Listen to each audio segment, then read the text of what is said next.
Hi guys, this is Chevjin Academy. So welcome back to this channel. In this video we are going to be discussing about structural design of staircases. So we all know that we have different kind of staircase which are generally used to move from one part of a building to another part, usually from one level to another level.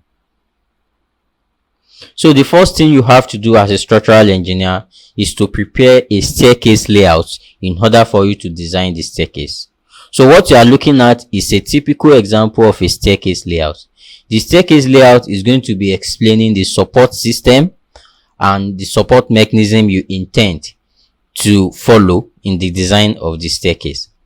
Firstly, we have the plan. The plan is showing the position of columns and beams that are actually used to support the staircase. But before we go to that, the staircase was intended by the architect to start from here. So that means we have two flights. So this is first flight. From this end to this end is the first flight. So we have the flight area and we have the landing area.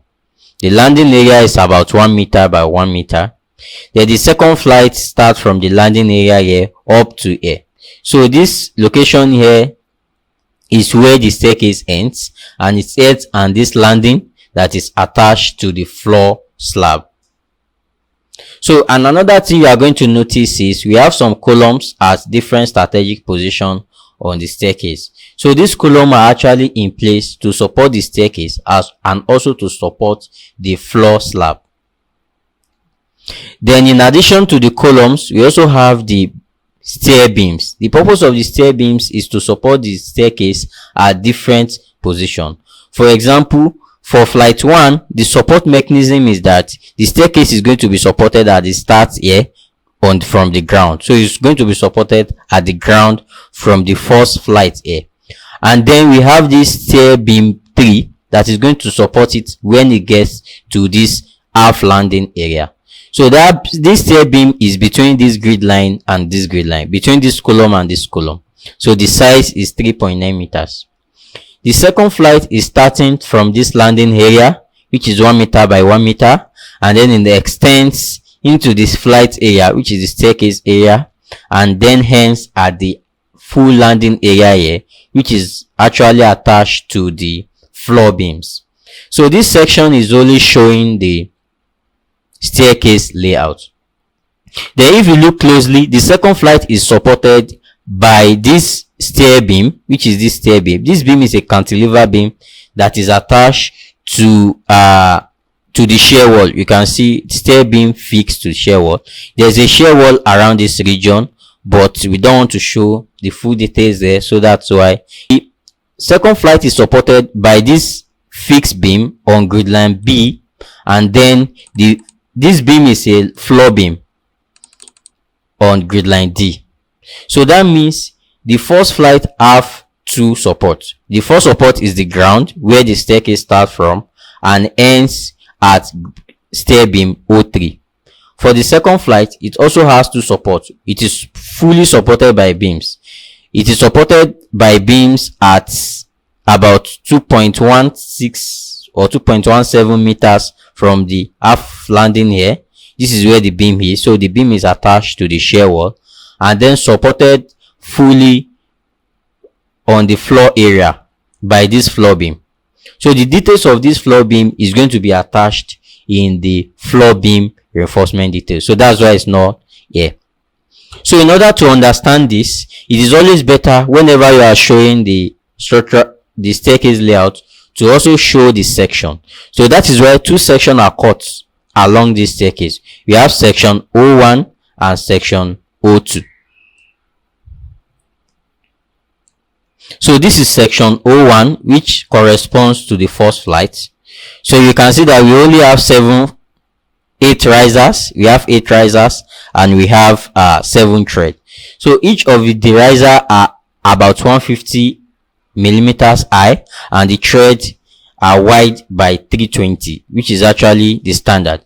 And you can also see this is the stair beam O3. This is the stair beam O3 that is supporting the first flight, and this is the ground level. This excavation is going to be made at the start of the staircase.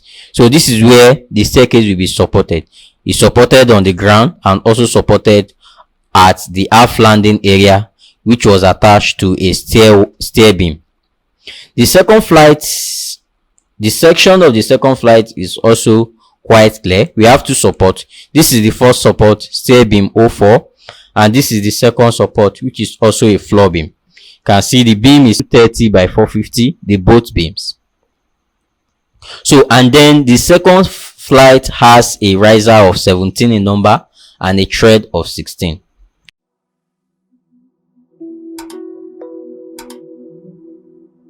After understanding the structural layouts of the staircase and you know how you intend to support it, so the next thing is to design the staircase. We are just going to be designing the most critical flight, which is the second flight. The first flight is going to be designed as a simply supported member because we have support at the start and at the end, and there's no intermediate support.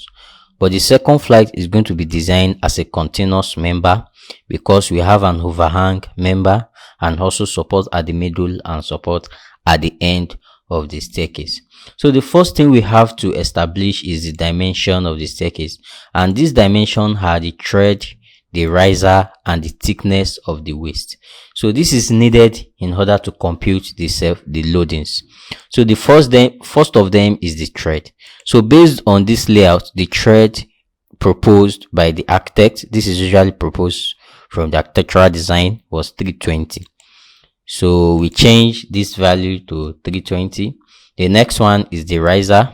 Based on the calculation, that is the level of the floors, so that determines the number of risers. So from here, the riser thickness is 150. So 150, and then the waist. This waist depends on is actually what is going to carry the load. So the thickness of the waist, that is the other slab, the slab part apart from the step. So that thickness is 175 based on this for the first flight and for the second flight. So you change this to 175. That was what was proposed, but our design is going to tell us if it is adequate or not. Then the last dimension is the slope factor. The slope factor is a function of the tread and the riser, and this is actually used in order to convert a slanted element to a linear member. You know, in analysis, it is very easier for you to analyze a linear element or a linear beam, for example, than to analyze a slanted members, because in analysis of a slanted member, you are going to analyze it like a frame. So in order to convert this slope effect to a linear effect, so you are going to be multiplying the dead load by 1.05. So that is the reason why we have this slope factor. And if you double click on it, you can see that it is given by the square root of the tread square plus the riser square divided by the tread, t square plus r square, square root of both divided by the tread t. So that's the formula for the slope factor.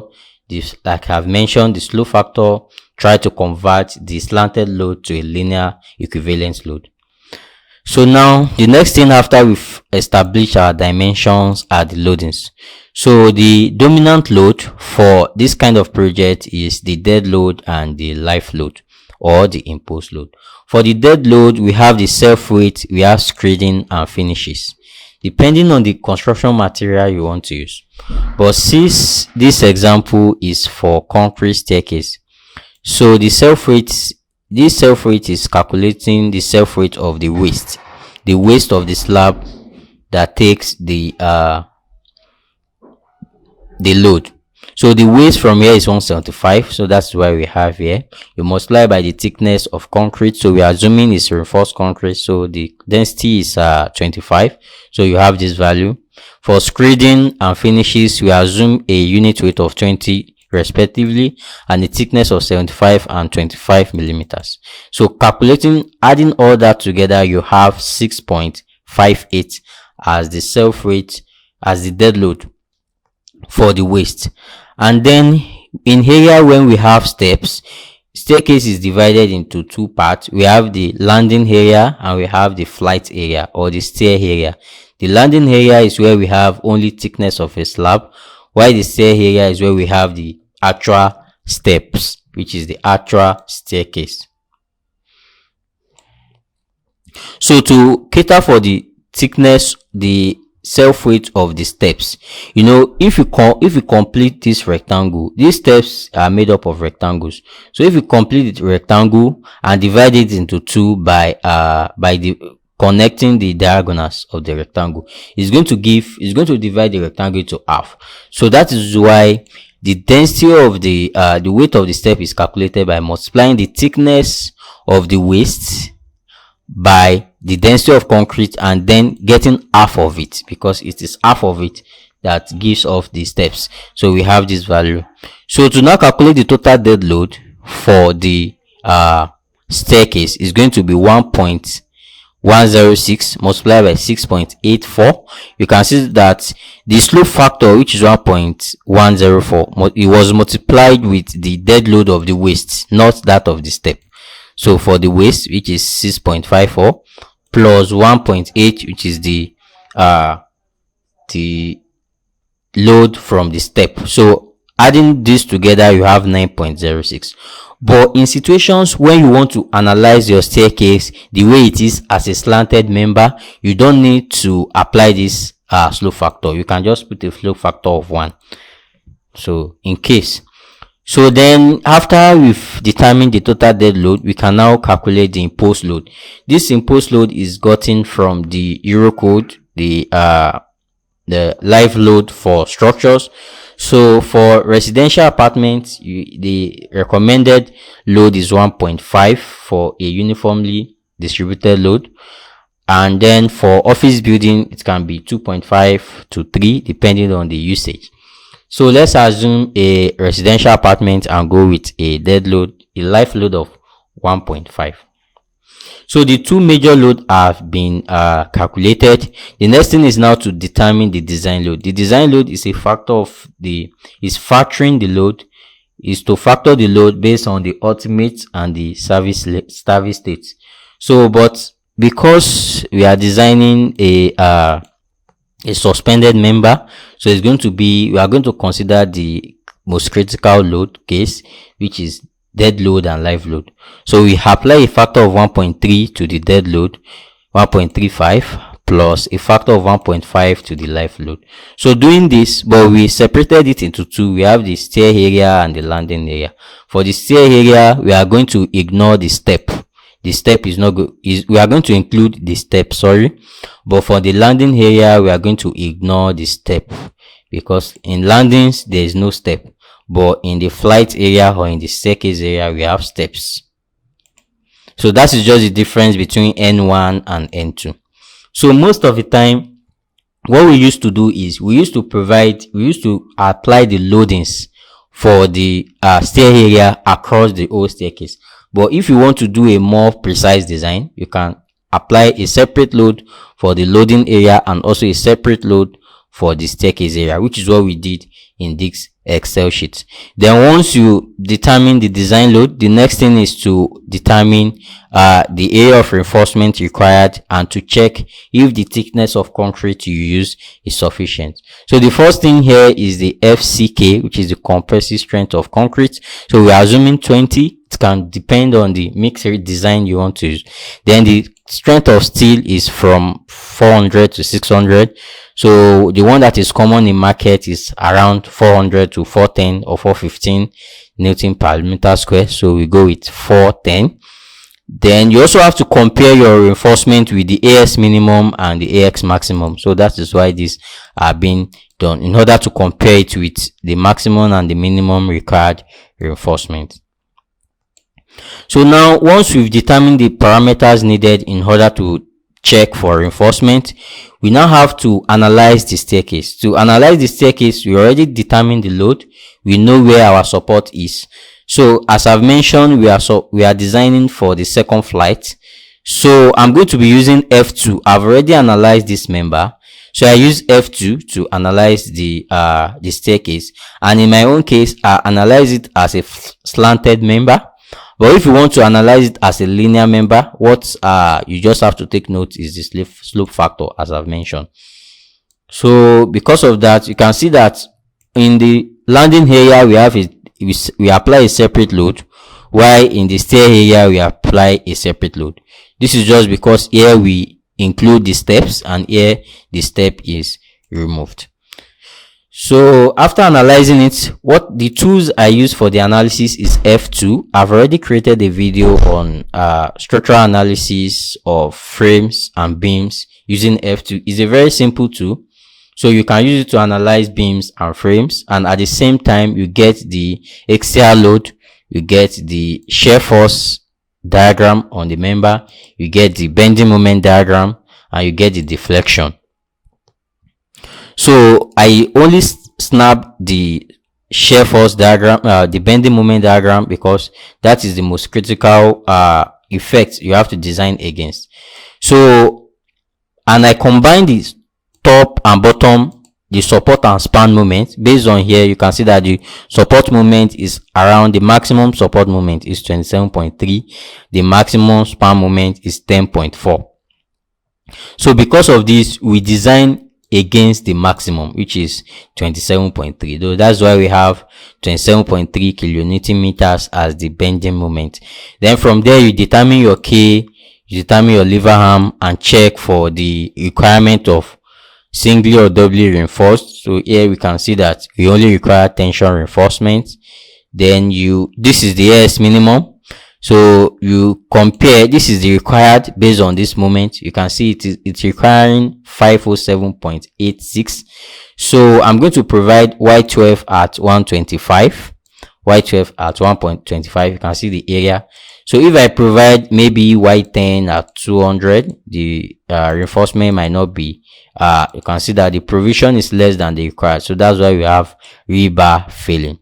So the most important one is to ensure that you provide almost the same reinforcement for the top and bottom.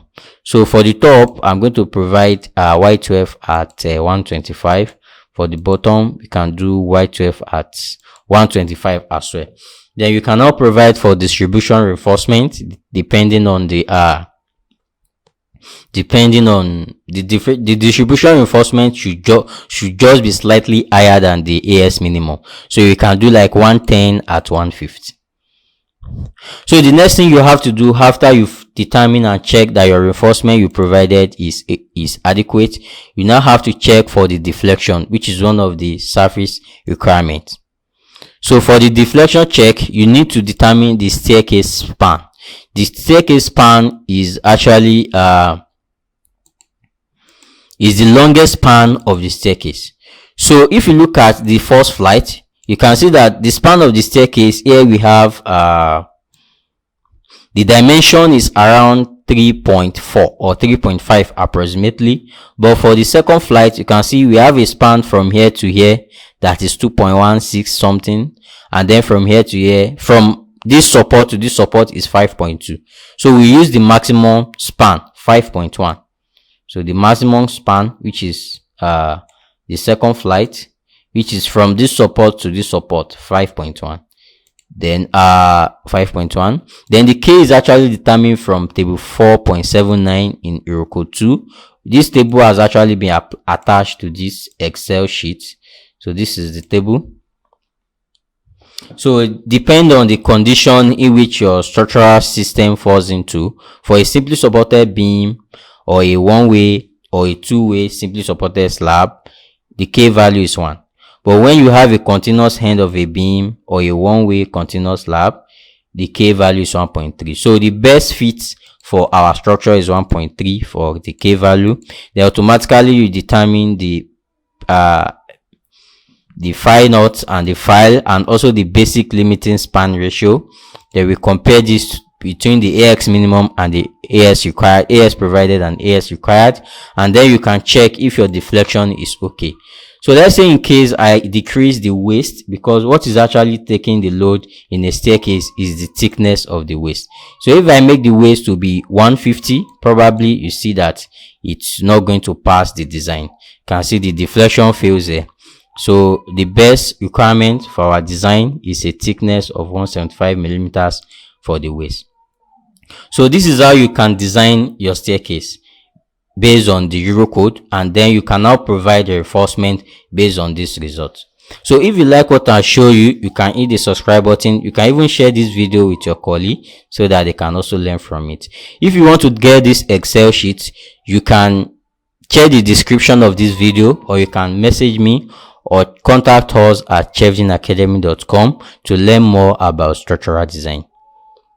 So let's now move to the aftermath of design, which is the detailing of the staircase.